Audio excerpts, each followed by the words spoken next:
Teman-teman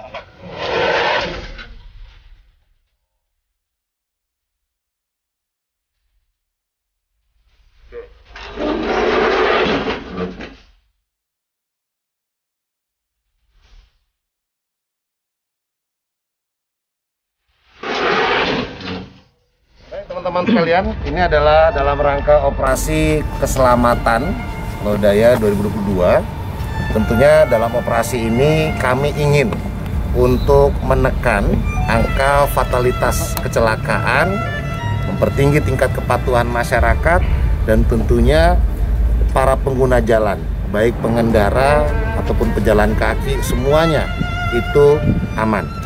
Pendekatan yang kami laksanakan secara persuasif, menggunakan metode preemptif, juga preventif, sehingga masyarakat mengerti, memahami, tanpa harus menggunakan penegakan hukum berupa penilangan dan lainnya. Sehingga kesadaran masyarakat itu lebih utama dalam operasi keselamatan Lodaya 2022 ini.